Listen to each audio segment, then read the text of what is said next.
Você é a resposta da oração. E estamos aqui como família, estamos aqui para compartilhar, estamos aqui com alegria, com humildade, nos colocando diante do Senhor. E amados, glória e honra seja dado ao nome do Senhor. O que eu tenho aprendido nesse tempo, eu creio que Deus não faz nada em vão. Mas olha, a hora que isso aí começar a sair, vai ser cachoeira, não vai ser gotas não vai ser as migalhas que o Lázaro queria pegar daquele homem rico. Vão ser bênçãos que vão ser usadas para o reino de Deus, para estender o reino de Deus. Eu quero ser flecha para lançar os filhos na aljava para as gerações futuras, e somente obedecendo os princípios da palavra de Deus é que nós vamos conseguir fazer isso. Amém? Aleluia. Jamê, nós te honramos.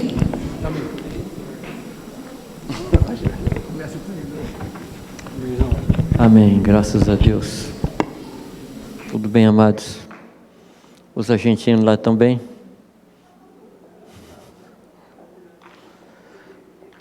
Prazer te conhecer, viu? Amados, que bom estarmos aqui nesta noite. Muito bom. Agradeço a acolhida generosa, para a qual não há nenhum mérito, é a misericórdia do Senhor. Louvado seja o nome do Senhor. Somente fazendo uma pequena recapitulação do que a gente começou a falar ontem. Vocês se lembram do primeiro versículo que a gente falou?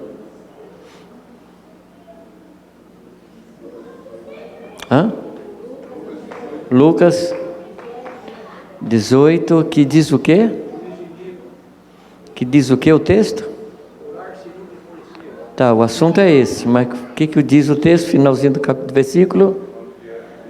Porventura, quando vier o Filho do Homem, encontrará fé na terra? Nós estamos falando de 4 versículos que expressam a expectativa de Jesus quando voltar.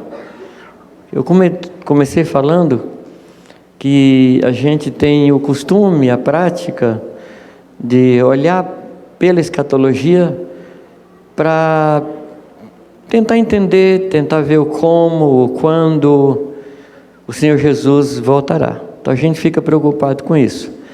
Mas eu gostaria, e estou fazendo desde ontem, de propor aos irmãos uma nova abordagem. E que abordagem é essa? É pensar o que é que o Senhor espera encontrar. Correto? O que é que Deus espera encontrar? Acho que pensando nessa abordagem fica mais fácil a gente se preparar. Porque como a gente não sabe que dia e que hora, às vezes a gente se distrai. Correto? Mas se a gente sabe o que que o Senhor está esperando, fica mais fácil da gente buscar Deus, a gente trabalhar, a gente buscar aquilo que a gente precisa. Então eu separei 4 versículos, o primeiro foi esse. E a primeira expectativa, no caso, não estou falando que é a mais importante, a primeira expectativa do Senhor é encontrar fé na terra. E aí eu perguntei para os irmãos, ao final do tempo de ontem, se o Senhor vai encontrar fé na terra. E os irmãos disseram que sim. Você que não estava ontem à noite aqui, você pode responder se você quiser. O Senhor vai encontrar fé na terra? Vai. E qual a fé que Ele vai encontrar? Não é a fé natural, aquela fé que é baseada em experiências, mas é a fé que Ele repartiu conosco. A fé que nós temos é a fé que foi dada por Deus. Isso está escrito em Judas, versículo 3, e também está escrito em Atos, capítulo 3, verso 16, quando diz que aquele homem foi curado pela fé que veio de Jesus Cristo. E Judas está dizendo que a gente precisa batalhar diligentemente pela fé que uma vez por todas foi entregue aos santos. Os santos estão aqui e esses santos receberam fé da parte de Deus. Então a gente não pode dizer que não tem fé, porque senão a gente faria Deus mentiroso. Concorda ou não? Ele falou que entregou fé para a gente. Então a gente tem que tomar posse dessa fé, não permitir que ela adoeça, não permitir que ela enfraqueça, não permitir que ela se escape do nosso coração. Amém, queridos? E como é que a gente vai fortalecer a fé? Pela palavra. Tomar tempo na palavra, para que a palavra opere em nós a fé. Citei também que Hebreus capítulo 11 trata de 3 temas, que é visão, fé e obediência. Esse texto mostra para a gente que a visão produz fé, que produz obediência. Então pensar num crente desobediente é pensar num crente que não tem fé e que não teve a visão de Deus. Estou sendo drástico? Acho que não. É o que a palavra de Deus nos inspira.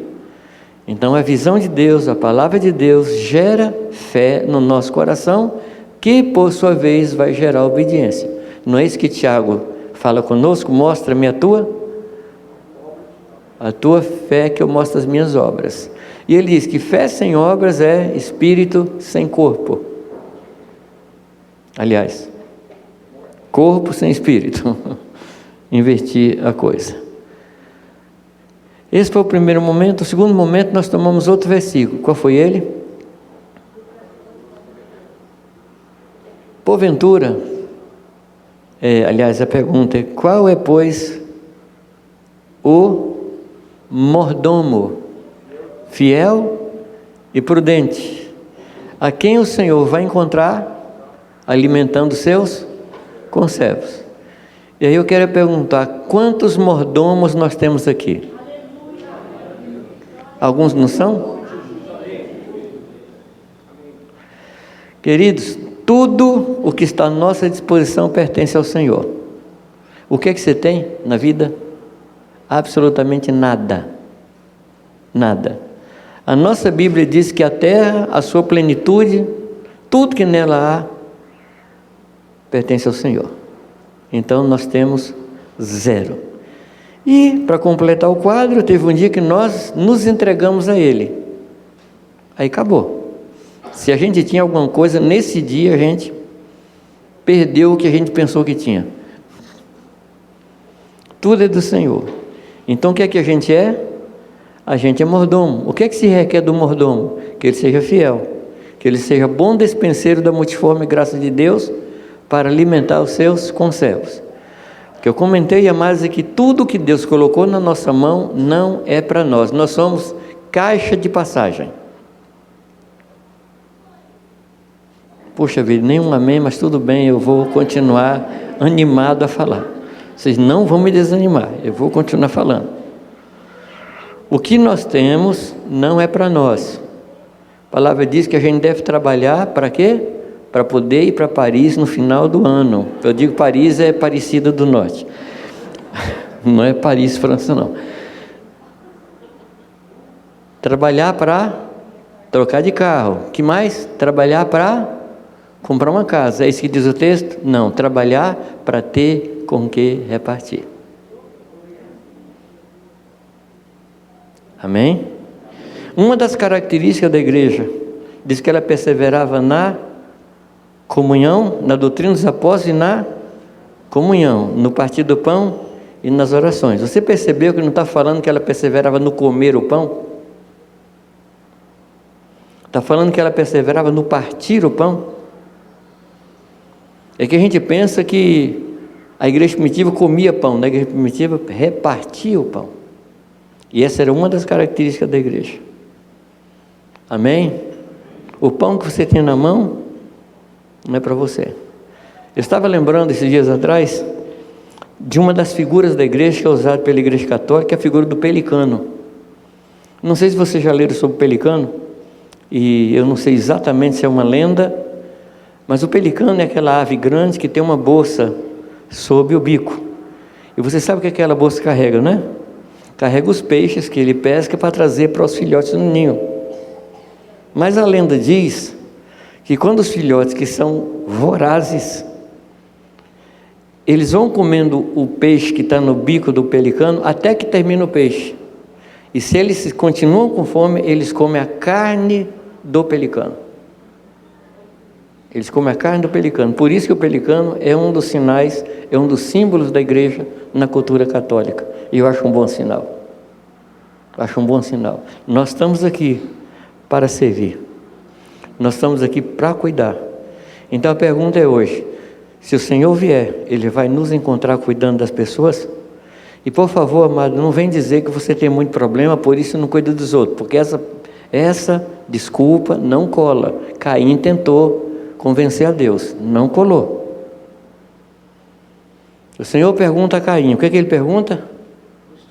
Onde está teu irmão? E eu comentei com os irmãos que essa pergunta significa, qual é o estado do teu irmão? Como é que ele está? Não é uma pergunta que se restringe à geografia, onde é que ele está? É uma pergunta que diz respeito a como está. E aí Caim faz aquela pergunta tolíssima. Qual é a pergunta de Caim? Acaso sou eu o guardador do meu irmão? E o que é que o Senhor responde? Nada, porque o Senhor não responde pergunta tola. Você é guardador do seu irmão. Eu estou falando com você. Você é guardador do seu irmão. Então não se admite que na igreja de Deus a gente não cuide das pessoas. Não se admite. Você não pode ficar inativo, infrutuoso, sem fazer discípulo. Eu já ouvi gente falar, não faz discípulo porque não é meu ministério. Você respira, não respira? Fazer discípulo e respirar está no mesmo padrão. Nós estamos aqui para fazer discípulo, cuidar de pessoas, porque nós somos guardadores do nosso irmão. Precisamos ser fiéis e prudentes. E o Senhor vai nos encontrar cuidando de pessoas. Então minha sugestão para você hoje é que você comece a pedir a Deus, Deus, mostra de quem eu devo cuidar. Eu não posso ficar inativo nem infrutuoso. Quando alguma parte do seu corpo para de funcionar, o que é que você faz? Você se conforma ou vai no médico? Então, pode alguma parte do corpo de Cristo ficar sem função? Não. A gente tem que correr para o médico. E o nosso médico está aqui para nos curar e nos libertar da preguiça espiritual, da letargia espiritual. Nós estamos aqui. E eu comentei com os irmãos hoje que há uma história na Escritura, desculpa meu atrevimento, tá? Os irmãos que me conhecem mais de perto sabem que eu temo ao Senhor. Mas eu disse hoje que há uma história que eu acho que não deveria estar na Escritura. Você se lembra qual é a história, não? É a história... Fala, você ia falar?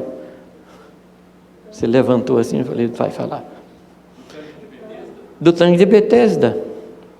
Jesus chega ali, o que é que significa Betesda? Casa de misericórdia. Quem na terra é casa de misericórdia? A igreja. Daquele rapaz lá, e Jesus pergunta para ele, o que é que você está fazendo aqui? As perguntas óbvias de Jesus. Chegou para o cego, perguntou o que ele queria, e assim por diante. Perguntou para o rapaz, e ele falou a Jesus, ele descreveu o quadro, um quadro desolador. Eu estou aqui, e o texto diz que ele estava doente há mais de 40 anos, correto? E ele diz que quando o anjo descia, movia as águas, alguém descia na frente. E ele diz a seguinte terrível frase, não tenho ninguém. Você há de convir comigo que ninguém na igreja poderia se sentir sozinho. Você concorda ou não? Agora que eu comentei hoje de manhã também, não sei lá que hora que eu falei, se foi de manhã, de tarde, foi à tarde, acho. E quando eu falo sobre isso, invariavelmente as pessoas falam assim, é verdade, eu tenho me sentido muito sozinho. Eu não estou falando com você sobre a sua solidão. Eu estou falando de pessoas na igreja que estão solitárias e a gente não cuida. É disso que eu estou falando.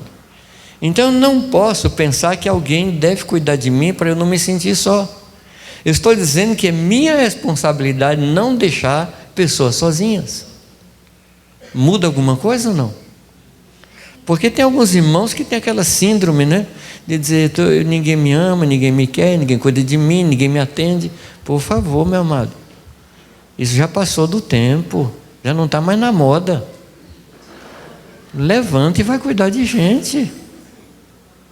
Desculpa, mas é que eu não tenho tempo de florear muito e falar uma coisa melhorzinha, tá? Então eu tenho que falar para ganhar o tempo.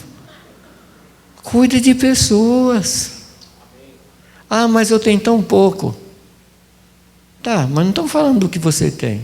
Nós estamos falando do que Deus pode fazer através de você. Nós estamos falando disso. Quando você se dispõe, Deus vai usar você. Amém? Graças a Deus pelo meu primeiro pastor. Era um pernambucano que não deixava ninguém sossegado na congregação. Mas ninguém ficava sossegado com ele. Primeira semana de convertido, me levou a pregar numa favela, lá em Belo Horizonte. E era eu que tinha que pregar. Ele deixava lá uma favela perigosíssima, ele deixava a gente lá e ia embora fazer outra coisa. Não ficava nem perto para ver os cacos. O caco que eu digo do pregador, né? Depois encontrei o Arthur. O Arthur era pior do que ele. Primeira viagem que eu fiz com o Arthur, fomos para o interior de Minas Gerais. Ficamos lá um final de semana, Deus abençoando, derramando dons e tal. A igreja estava sem pastor. E os irmãos falaram, Arthur, fica mais uma semana com a gente. Ele falou, eu não posso ficar não, mas Jamê pode. Eu falei, posso? Você pode, fica aí. Gente, eu tinha pouquíssimo tempo de convertido. Eu nunca orei tanto na minha vida. A partir daquele momento eu descobri que não sei quem faz. É o Senhor que faz. Deus fez muita coisa naquela semana, deixando claro para mim que Deus usa qualquer um, inclusive eu. Deus usa qualquer um. Amém? Não fique parado. Não fique parado. Por outro lado, a gente tem um texto que é o oposto desse. Você conhece o texto? Jesus estava em Cafarnaum, lembra? Ele estava em Cafarnaum, na casa dele, e tinha na cidade um paralítico. Você lembra dessa história ou não? Lembra? Aquela história para mim é um absurdo. Eu acho aquela história muito engraçada. Porque ele chega com um paralítico na porta da casa de Jesus e a casa está cheia. O que é que você faria? Vamos, você chegou, a casa está cheia, lotada, o que é que você faz? Não, o que é que você faz? Vamos, gente. Eu vou embora. Mas aqueles 4 que levaram, era gente sem juízo. Era gente que não pensava. Sobe na casa de Jesus, abre o telhado, abre o estuque e desce uma maca com um camarada no meio da reunião. A casa não era deles. Só que eles eram apaixonados por aquele paralítico. Eles amavam aquele paralítico de tal forma que estavam dispostos, desculpa a expressão, a pagar mico. Você sabe o que é pagar mico, né? Já aprendeu ou não? Explica para ela aí o que é pagar mico. É fazer alguma coisa vergonhosa. Você tem amigos que estão dispostos a pagar mico por você? Não, essa não é a melhor pergunta. Você está disposto a pagar mico pelas pessoas? Você é capaz de fazer loucuras por uma pessoa que necessita? Amados, a igreja não é lugar de gente certinha, não. A igreja não é lugar de gente certinha. A igreja é um lugar de pessoas que se dedicam e, tendo amado, ama até o fim, até as últimas consequências. Amém? Então esse foi o segundo tópico do que Jesus quer encontrar.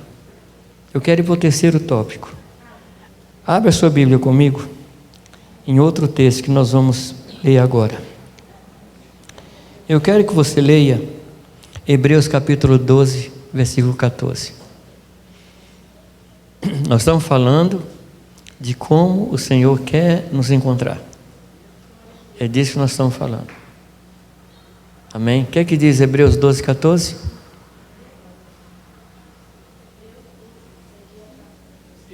Seguir a paz com todos e a santificação, sem a qual quantos? Ninguém verá a Deus. Eu fiquei, durante um bom tempo, eu fiquei imaginando, meditando, por que que o Senhor junta paz com santificação? Paz e santificação são as duas coisas que sustentam a vida da igreja no seu dia a dia. Paz e santificação. Uma igreja que não tem paz, ela não consegue caminhar. Uma igreja sem santificação, ela também está impedida de caminhar. Mas eu preciso conversar com vocês sobre o que significa paz. Às vezes a gente fala assim: na minha casa tem muita paz, os meninos não brigaram nem um dia essa semana. Querido, isso não é paz, isso é trégua. É diferente. O que é trégua? Eu tenho minha pistola, a Mi tem a sua pistola, e a gente faz um acordo de um não atirar no outro. Mas a pistola está carregada aqui do lado. Se eu fizer um movimento brusco, ele vai pegar a pistola. O nome disso é trégua. Quando a palavra diz, amados, que o Senhor Jesus é a nossa paz, Ele não está falando de trégua. Ele está falando que o Senhor Jesus abriu o caminho diante de Deus e hoje nós podemos entrar diante de Deus a qualquer momento sem pedir licença.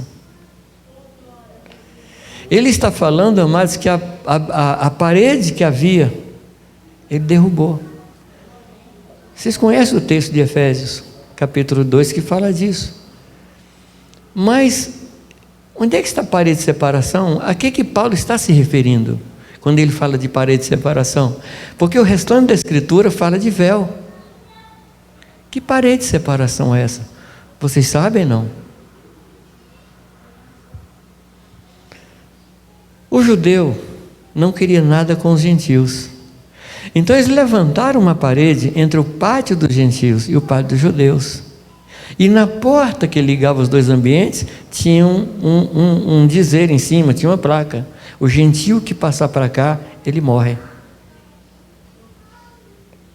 Qual é a diferença entre a parede de separação e o véu?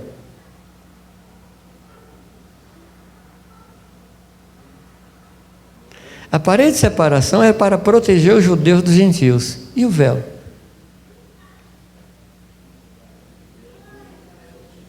Era para nos proteger. O véu foi colocado para nos proteger. Porque se um homem entrasse diante de Deus em pecado, ele morreria.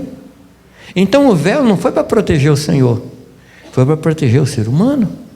O anjo na porta do jardim foi colocado para proteger do homem, para proteger o homem, porque se ele entrasse, ele comeria a árvore da vida e eternamente estaria embaixo do pecado. Mas Deus, para proteger o ser humano, Ele coloca o anjo. Ou seja, amados, Deus coloca um véu para nos proteger e nós levantamos paredes para nos proteger. Significa que eu não quero relacionamento, porque você me prejudica, então você fica para lá e eu para cá. O espírito que levantou a parede é diferente do espírito que colocou o véu. Mas na cruz, o véu foi rasgado. Não por iniciativa humana, ele foi rasgado por iniciativa de Deus, de alto a baixo. E hoje nós podemos entrar diante do Senhor.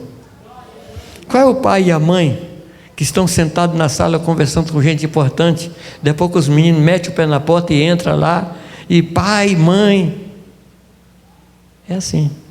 Isso é paz. Isso é paz. Quando você pode entrar diante de Deus.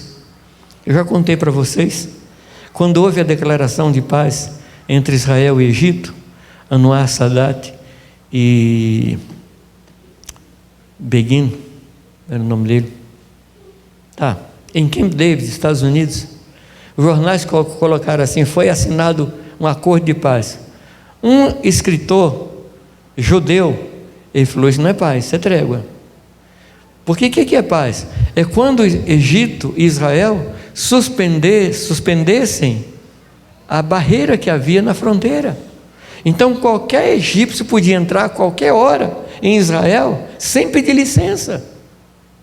E qualquer israelense poderia entrar no Egito sem pedir licença. Isso é paz. Quando não há nada de separação, quando não há barreiras, onde eu posso entrar na vida do irmão sem pedir licença, onde não há restrição para a gente entrar um na vida do outro. Isso é paz, amados. Isso é paz. Amém? Você tem liberdade que qualquer pessoa entre na sua vida a qualquer hora? Você tem liberdade? Se isso acontece, a gente tem paz uns com os outros. A palavra é clara quando diz que se nós andarmos na luz. Que luz é essa, amados? A luz do Senhor. Qual é a primeira consequência? Qual é a primeira consequência? Comunhão. Primeira consequência, temos comunhão. O que é comunhão? Comunhão não é ter a mesma doutrina. Comunhão é ter tudo em comum. Comunhão significa que eu faço comum dos outros as riquezas que eu tenho. Isso é comunhão. Temos comunhão uns com os outros. E o sangue de Jesus nos purifica de todo pecado. Quando eu quero entender um texto da Escritura, uma das coisas que eu faço é ler o texto de baixo para cima. É inverter o texto. Eu faço isso. Vamos ler o texto de baixo para cima? Vamos não? O que é que diz o texto? Temos comunhão uns com os outros, o sangue de Jesus nos purifica. Então, para que o sangue de Jesus me purifique, eu tenho que ter comunhão. E para ter comunhão, eu tenho que andar na luz. Agora o que me espanta, amados, é que a gente diz que anda na luz e não tem comunhão. Isso me espanta. Eu tenho dito aos irmãos que comunhão é também uma questão geométrica. Pensa num triângulo. Pensa no triângulo. Se você está aqui desse lado do triângulo e Deus está aqui no vértice, se você subir nesse triângulo e for subindo, e um outro irmão desse lado aqui for subindo e chegando cada vez mais perto do Senhor, o que é que acontece com as duas pessoas que estão subindo? Vão se encontrar. Ou seja, se nós não nos encontrarmos com nossos irmãos, alguém não está em Cristo. Alguém não está em Cristo, porque é impossível estar em Cristo e não encontrar o irmão. Desculpa, amados, a gente não tem muito tempo. A gente não tem muito tempo. O Senhor quer encontrar uma igreja que tenha um só coração, um só propósito, um só ânimo, uma só maneira de pensar. Essa igreja que o Senhor quer encontrar. Os irmãos concordam comigo, não?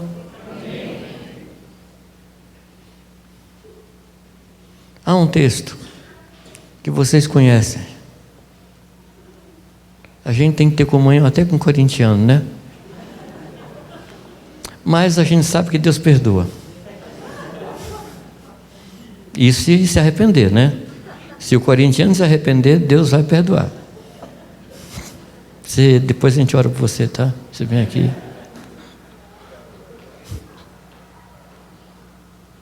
Deus quer que a gente viva em comunhão. A palavra diz, queridos, que Ele morreu na cruz. Lá em João capítulo 11, diz que Ele morreu na cruz para juntar num só corpo todos os seus filhos dispersos. Será que nós podemos tornar a obra de Jesus na cruz algo vão? Ele morreu para isso. Ele morreu para isso. E o texto que eu quero citar com vocês é um texto extremamente conhecido, que é Mateus capítulo 5, versículo 23. Vocês conhecem esse texto. que é que diz lá, amados?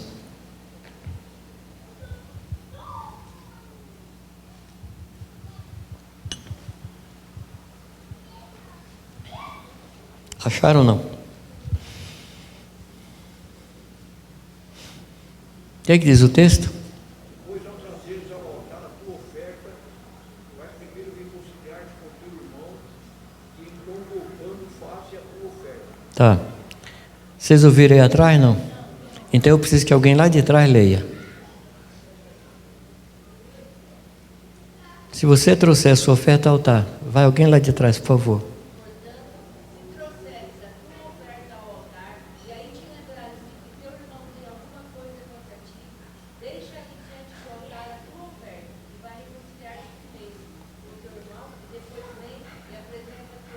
Então, Celinha, então quando você chegar diante do altar, presta atenção, por favor, e você lembrar que o quê? Presta atenção, não está dizendo que eu fiz alguma coisa contra o irmão. O que está dizendo? Que eu lembrar que alguém tem algo contra mim. Tem outro texto que diz que se eu fizer alguma coisa contra o irmão, eu tenho que ir lá pedir perdão. É outro texto. Mas esse aqui está falando de culto. Está falando de uma oferta no altar. Aí você chegou diante do Senhor, na reunião, no culto, aquele ambiente solene, maravilhoso, e você traz sua oferta. Nesse momento, eu vou usar uma expressão que o pessoal usa, uma coisa me lembra. Essa coisa se chama Espírito Santo, viu? Lembra você que tem alguém que tem algo contra você. O que é que deve ser feito? Pega a oferta e faz o quê? Deixa no altar. Então o problema não é a oferta. Porque se a oferta não prestasse, ele diria, leva a sua oferta e joga onde você quiser. A oferta é boa. E o que a pessoa deve fazer? Voltar e reconciliar. Mas o que acontece no nosso meio? Eu chego no altar, lembro que o Davi tem uma queixa contra mim, aí eu chego, Davi, qualquer coisa aí você me perdoa, tá? Qualquer coisa que eu fiz, tá? Tá bom? Tchau, tamo bem. Aí volto para o altar. Isso não é reconciliar. A palavra que pode ser colocada nesse texto de reconciliação, ela pode ser traduzida como volta à amizade que vocês tinham antes. É mais do que um acerto superficial. É o estabelecimento de uma relação profunda. O que é que esse texto me ensina? Esse texto me ensina, amados, que amizade é mais importante que culto. Que reconciliação é mais importante que oferta. Se você se lembrar de Isaías capítulo 58, você vai perceber que o Senhor trata ali, não de deixar de comer, mas o Senhor trata de uma vida de comunhão, de cuidado, de abrigo, de serviço aos irmãos. E Ele diz, esse é o jejum que agrada a Deus. Raciocina comigo, você tem 2 filhos, ou 2 filhas, e você faz aniversário. Aí chega as suas filhas, que não se falam, e vem fazer uma festa para você. O que você faz? O que você faz? Conta para mim. Você finge que nada, que está tudo bem? Ou você fala com as duas, ou você reconcilia ou pega a cinta. Tá, mas o texto fala isso. Não fala exatamente de cinta. Mas o que o texto fala? Volta e reconcilia com teu irmão enquanto você está no caminho. Porque pode ser, se você não reconciliar, que ele vai entregar você ao juiz, e o juiz ao meirinho, e você vai entrar na prisão, e você não vai sair de lá enquanto não pagar o último centavo. E aqui nós temos um problema sério, que na prisão ninguém trabalha. Como é que você pode pagar?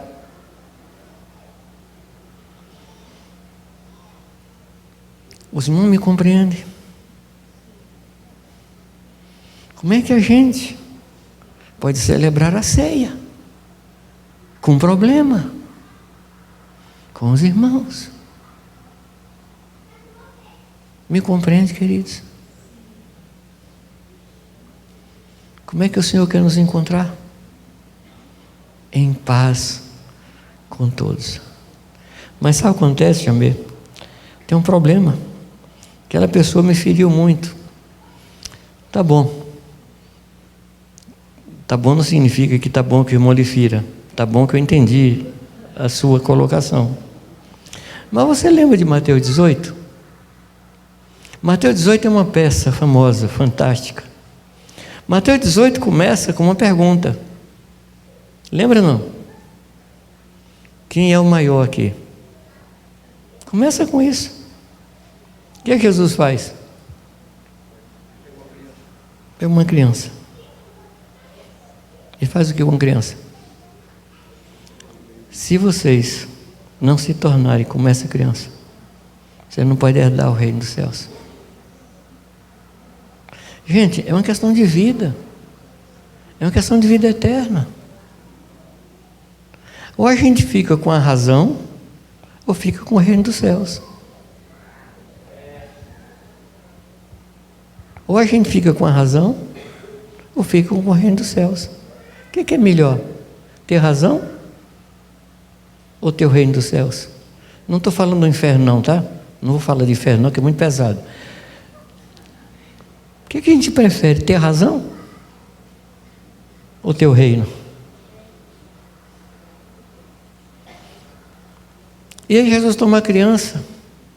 Por que Jesus fala de criança? Vocês já viram briga de criança demorar muito? Não. Quem fica bravo são os pais. Mas as crianças vão lá, volta e brincar dali a 10 minutos. Sim ou não? Troca lá, uma arranha a outra, morde a outra, belisca a outra, daqui a pouco estão brincando de novo. Capacidade de reconciliação. Capacidade de andar com diferentes. Capacidade de andar com aquele que a gente brigou há pouco. Como é que Jesus continuou falando? Capítulo 18 de Mateus. Aí ele fala sobre não dar escândalo. Lembra disso? Não. Ai daquele que der escândalo, porque será melhor amarrar uma pedra de moinho no pescoço e se jogar no mar. Ele está falando de escândalo que a gente pode dar na igreja. É disso que ele está falando. E aí depois, amados, ele fala que se eu ver meu irmão em pecado, o que eu devo fazer? Tem gente que olha para esse texto e acha que aquilo ali são passos para excomungar alguém. Não, amados, o objetivo não é excomungar. O objetivo é restaurar. Ele diz, se você vê seu irmão pecar, vai você e ele. Se ele ouvir, você salvou o irmão. Se ele não ouvir, faz o quê? Leva ajuda. Leva ajuda, alguém para reforçar. Se ele não ouvir, faz o quê? Chama a cavalaria. Chama a igreja. E o objetivo é restaurar. Se ele não ouvir a igreja, faz o que com ele? Trata como gentil e publicano. Agora, amados meus, como é que Jesus tratava o gentil e o publicano? Conta para mim. Ele só não suportava fariseu. Ele não podia ver um fariseu quieto, que ele não mexia com eles. Mas o gentil, ele comia com o gentil. Ele ouvia o publicano. Ele deixava uma prostituta tocar nele. Porque o objetivo, amados, é restaurar essa pessoa. Ou seja, não dá para tratar como irmão, trata como campo missionário. Ora por ele. Busca o Senhor. E não pare enquanto essa pessoa não se reconciliar com o Senhor. E aí o texto vai dizendo, fala da unidade, que o que nós pedimos ao Senhor, Ele vai cumprir. E Ele diz assim, porque onde estiverem 2 ou 3 reunidos, versículo 21, onde estiverem 2 ou 3 reunidos no meu nome, O que é estar reunido em nome do Senhor? É começar uma reunião citando que nós estamos reunidos em nome do Senhor? Não, amados. Nome fala de caráter. Reunir no nome do Senhor é reunir no caráter de Jesus Cristo. Você sabia que o nosso Congresso Nacional, toda a legislatura, começa em nome de Jesus Cristo? E eu pergunto a você, tudo que se faz lá é no caráter de Jesus Cristo? Não. Então reunir em nome de Jesus, amado, 2 ou 3, não está falando da reunião, está falando de reunião,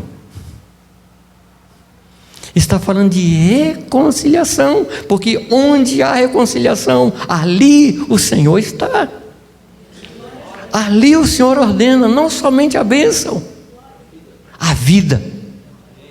A vida está na reconciliação, a vida está na comunhão. Mas ele continua. Aí ele conta a história de um homem que devia 100 denários. Aliás, antes, 10.000 talentos. E ele não podia pagar. Aí ele é chamado pelo Senhor do dono do dinheiro, dono dos talentos.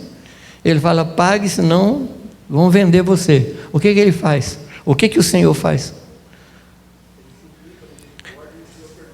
Perdoa. O único remédio para a dívida é perdão. É o único remédio. Ele é perdoado.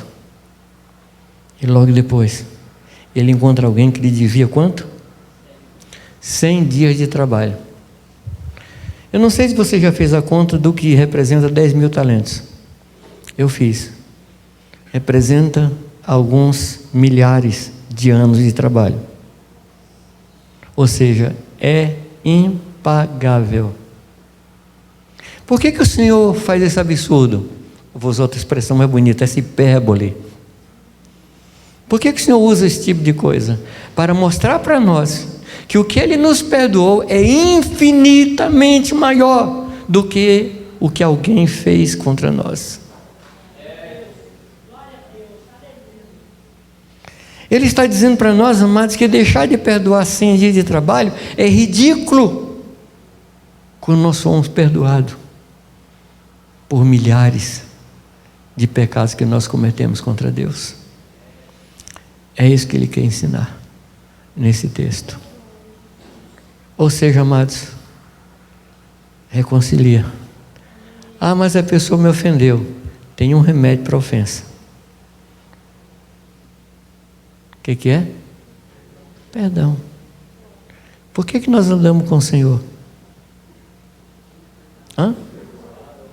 Por que nós andamos com o Senhor? Ele nos perdoou. Se não há perdão, não há como caminhar. E o que Deus me perdoou é infinitamente maior do que as ofensas que recebemos dos nossos irmãos. Você crê nisso? Não? Amados, me dá vergonha quando eu não quero perdoar uma pessoa. Me dá vergonha. Me dá vergonha. Eu preciso perdoar. Agora nós temos um problema. Que a gente fala assim: tudo bem, eu perdoo, mas não esqueço. Eu perdoo, mas não quero ver. Eu tive alguém assim na minha vida. E Jundiaí é grande, né? Eu perdoei, mas falei: que bom, Jundiaí é grande. Eu não preciso ver essa pessoa. Mas não é que Deus um dia mandou essa pessoa no meu escritório para conversar comigo? E eu fui uma meia hora assim, das mais miseráveis que eu já passei. Porque a pessoa queria conversar comigo e eu achava que ela queria conversar sobre as coisas que aconteceram. Falei: Deus, não precisa, eu já perdoei, não precisa não. Eu só não quero ver a pessoa. Eu sei que não me conhece não, mas sou casca de ferida. E a pessoa entrou no meu escritório e eu, sem pensar, de um impulso, eu me levantei da cadeira e abracei ele. E aí sentamos para conversar. E ele queria saber qual era a gráfica que eu tinha impresso, uns boletins que eu tinha feito. Eu falei: Deus, O Senhor me fazer passar isso, Senhor. Ele não podia perguntar por telefone. Deus falou comigo: eu queria mostrar a você que você perdoou.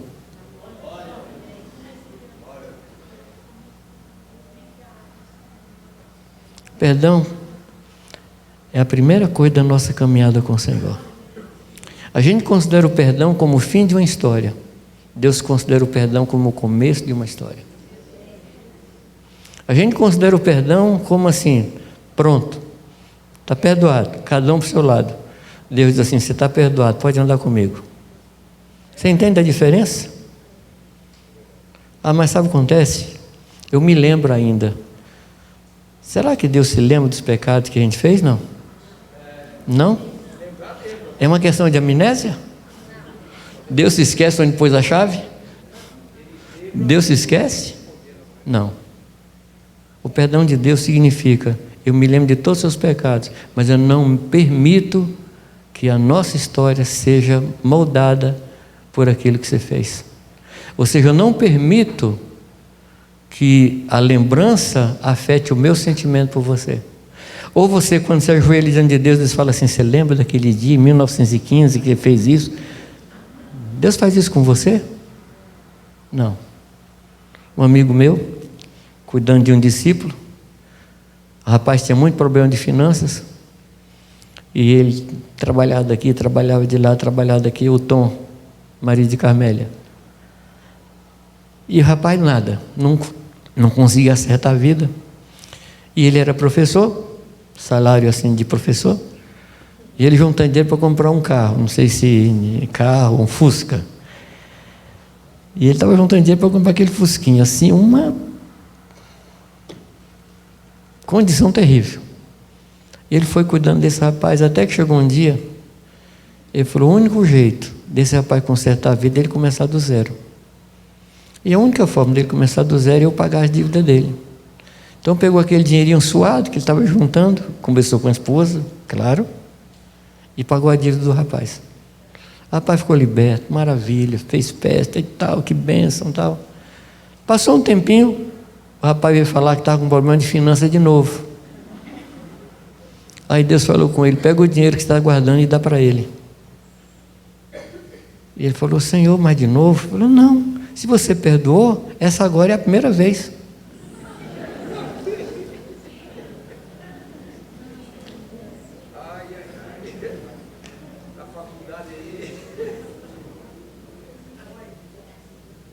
Cada vez que Deus lhe perdoa, Ele não conecta o seu pecado com os pecados que você cometeu antes. Porque para Deus você é limpo. Você é limpo. É assim que Deus olha para nós.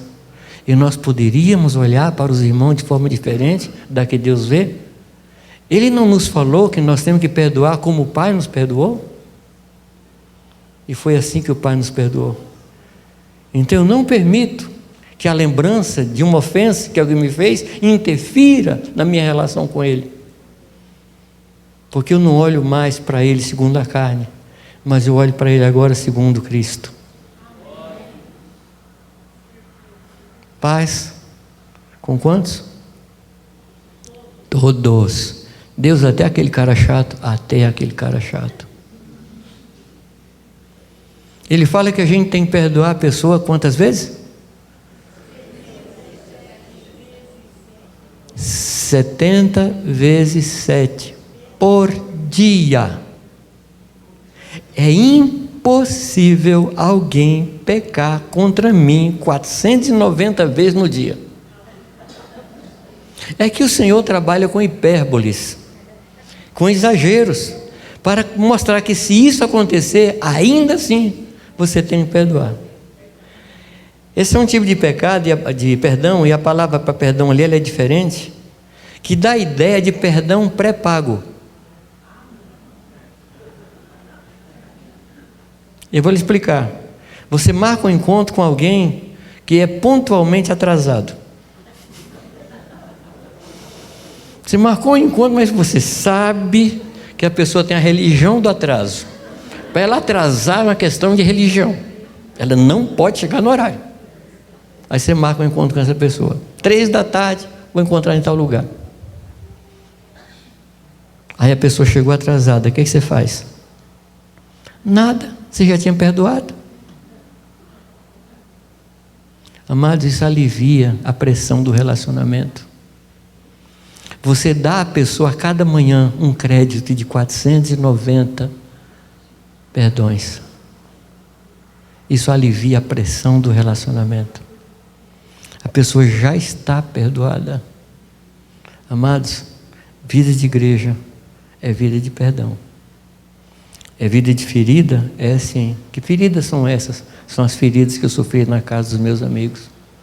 Quem pensa que igreja é lugar onde a gente não se fere, não entende. Tempos atrás um irmão falava comigo, né? Mas a igreja é assim. Eu falo assim, amado, enquanto não for igreja de anjo, mas enquanto for igreja de gente, você vai sofrer, você vai fazer sofrer. Por isso Deus proveu para nós uma coisa chamada perdão. O perdão, ele é unilateral, você sabia não? Ele é unilateral. Ou seja, é uma decisão minha, não tem a ver com a pessoa. Quando foi que o Senhor nos perdoou? Você tem uma ideia de data assim? Hã? Quando nós éramos ainda dos pecadores. Hã? Quando? Ele nos perdoou no dia que ele matou o cordeiro. Quando foi isso? Antes da fundação do mundo. Ou seja, eu ainda não existia, eu ainda não havia pecado, eu ainda não havia arrependido, e eu já tinha o perdão. Eu nasci perdoado. Muita gente vai para o inferno não é porque não teve perdão, é porque não ouviu que Deus perdoou. Por isso vai para o inferno. E nós temos que perdoar como o Senhor nos perdoou. Como eu digo, como eu disse, isso alivia as nossas relações. Vocês concordam ou não? É assim que eu devo perdoar. Ah, mas a pessoa pode me ofender. Tudo bem, já está perdoada. Ou seja, o texto não está falando de matemática. Não tem nada a ver com matemática. Está falando de um coração perdoador. Esse é o coração de Deus para conosco. O coração de Deus é inclinado a nosso favor. Sim ou não? E nós não temos que ser como Ele? Melhor, nós já não temos um coração igual a dele? Ele já não trocou o nosso coração de um coração de pedra para um coração de carne, como o dele é? Nós já não passamos por isso? Nós já não estamos no Novo Testamento? Ou nós vamos pegar uma espada e cortar o pescoço do pecador? Não. Nosso coração já foi trocado. Nós temos o coração do Senhor. Nós temos a fé do Senhor. E nós perdoamos como o Senhor nos perdoou. Ah, mas eu não esqueço. Não tem problema não. Está perdoado. Tem gente que diz assim, Jamei, eu acho que eu não perdoei porque eu não esqueço. Queridos, ou você toma um remédio para esquecimento, ou você aceita que os sentimentos. E os sentimentos são uma coisa mutável. Hoje você sente uma coisa, amanhã outra. Não se preocupe com o sentimento, não. Se preocupe com o que a palavra diz. Está perdoado, em nome de Jesus Cristo. Então o perdão é unilateral. Tem gente que fala assim, não, se não vier para mim arrependido, joelhado na minha frente, não, desculpa, mas eu conheci alguns casos assim. Eu não perdoo. Não foi assim que Deus nos tratou. Ele nos ofereceu o perdão antes de havermos pecado. Perdão não tem a ver com sentimento, tem a ver com decisão. Eu decido perdoar. Quantas vezes? Quantas forem necessárias. Amém, queridos? Não depende da condição da pessoa. Tende paz com todos. Com todos. Se houver na sua mente hoje alguma lembrança de algo que alguém fez contra você, ou de alguma coisa que você fez contra, conserta enquanto está no caminho. Santificação é a outra base da vida da igreja. Jesus fala uma coisa em João 17, muito interessante. Ele diz assim, em favor deles eu me santifico. Não existe pecado particular. A gente acha que tem, que a gente pode cometer algum pecado lá no nosso quarto, ou escondido sozinho, isso não vai afetar a igreja, mas nós somos um corpo. A minha vida de pecado afeta a igreja, assim como minha vida de santo afeta a igreja. Se eu tiver uma vida pecaminosa, isso fatalmente vai chegar na igreja, porque se um corpo sofre, se um membro sofre, todo o corpo padece. A gente acha que a gente pode ter uma vida particular, assim, cometer os pecadinhos escondidos. O que acontece, amados? Quem não se lembra da história de Acã? Está escrito, tem uma história. Você se lembra da história, não? Israel vinha numa campanha vitoriosa, assim, ganhando de tudo quanto é time que aparecia na vida dele, e ganhando de toda a nação e vencendo tudo. Daí a pouco chega numa cidadezinha pequenininha. Como era o nome da cidade? Ai, eu acho que foi daí que veio o Ai. E aí Josué fala, não vamos mandar o primeiro time não, vamos mandar o sub-20, uma cidadezinha assim, pequenininha. E foi. Lembra da história? Apanharam, sofreram e foram para Josué. Lembra a história, né? Josué foi para o Senhor. Senhor, nós apanhamos, sofremos tanto. Deus fala assim, o que eu tenho a ver com isso? O que eu tenho a ver com isso? Há pecado no meio de vocês. Eles lançaram sorte, e a sorte caiu na casa, família de Acã. O que havia acontecido? Eles haviam ganho uma batalha contra Jericó, e Jericó era uma cidade maldita. Então o Senhor fala, não traga nada de Jericó. Mas chegou um rapaz lá, achou umas barras de ouro bonito, uma capa bonita, fez o quê? Trouxe para casa e pôs embaixo do tapete, esquecendo que Deus vê tudo. Esquecendo que Deus vê tudo, esquecendo que o pecado afeta os outros. E a sorte é lançada. E vocês conhecem o resto da história. Qual é a lição que eu quero tirar nesta noite? A minha vida de santidade abençoa a igreja, assim como a minha vida pecaminosa afeta a igreja. Por isso, eu tenho que dizer, em favor deles, eu me santifico. Assim como a mãe que amamenta não pode comer alguns tipos de comida para não afetar a vida do bebê, assim Jesus fez, e assim devemos fazer. Ter uma vida santa, ter uma vida reta, ter uma vida pura, em favor da igreja. Eu não posso ser um estorvo para a igreja, eu não posso ser motivo de derrota para a igreja, eu não posso ser motivo de atraso para a igreja, eu não posso. Ao contrário, eu tenho que ser um lutador pela vida da igreja, eu tenho que ser uma pessoa comprometida com a vida da igreja. Então não posso ver qualquer filme, eu não posso falar qualquer coisa, eu não posso cometer pecado, eu não posso ter qualquer amizade. Eu tenho que me santificar, para que o Senhor opere através de mim e abençoe o povo de Deus, assim como eu sou abençoado pelo povo do Senhor. Seguir a paz com todos e a santificação, sem a qual ninguém verá Deus. Eu quero dar oportunidade a você de curvar sua cabeça. Eu não estou pedindo para você levantar agora e consertar com alguém, não vou fazer isso, mas eu gostaria que você colocasse seu coração diante de Deus. Fala, Deus, eu quero consertar. O que estiver na minha vida eu quero consertar.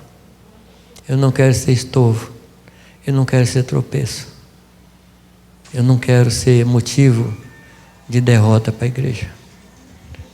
Amém? Você pode curvar sua cabeça e fazer essa oração?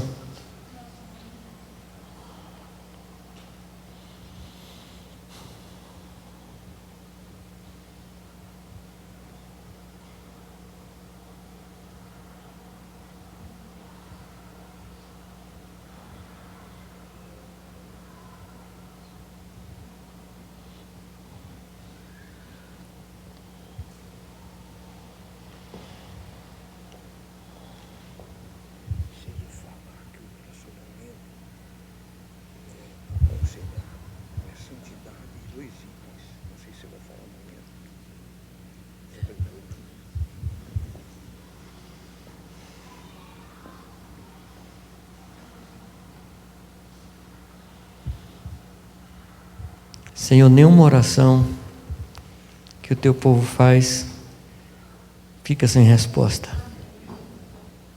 Ninguém chega diante de ti com o coração contrito e sai com mãos vazias. Pois tu és o Deus que responde às orações. Tu és o Deus que se interessa por nossas vidas. Tu és o nosso Pai, que cuida da nossa vida, cuida do nosso comportamento, cuida das nossas reações. Eu quero te pedir, Pai, que o Senhor escute as orações dos meus irmãos nesta noite. Que o Senhor venha, Pai, com o teu Santo Espírito e toque no coração de cada um de nós. Senhor, tu sabes muito bem que nós queremos acertar. Tu sabes muito bem, Pai, que nós queremos levar uma vida que te agrade, uma vida santa, uma vida reta, que não envergonhe o teu nome, que não te ofenda, que não ofenda o teu povo. É isso que nós queremos. E até, Pai, o querer foi o Senhor quem colocou em nós. Foi o Senhor que colocou em nós o querer ser santo. E nós te pedimos agora, Pai, que o Senhor opere a tua santidade em nós. Que não haja nada na nossa vida, Pai, que possa ferir o teu coração, possa ofender a ti, possa ofender o teu povo. Guarda as nossas vidas, Pai. E dá-nos, Pai, uma nova mentalidade. E que a gente possa viver em paz com todos os nossos irmãos. E que não haja na nossa vida nenhuma sombra, mas que a nossa vida seja completa luz em todas as suas áreas. Eu clamo a Ti, Pai, que o Senhor nos ajude nisso.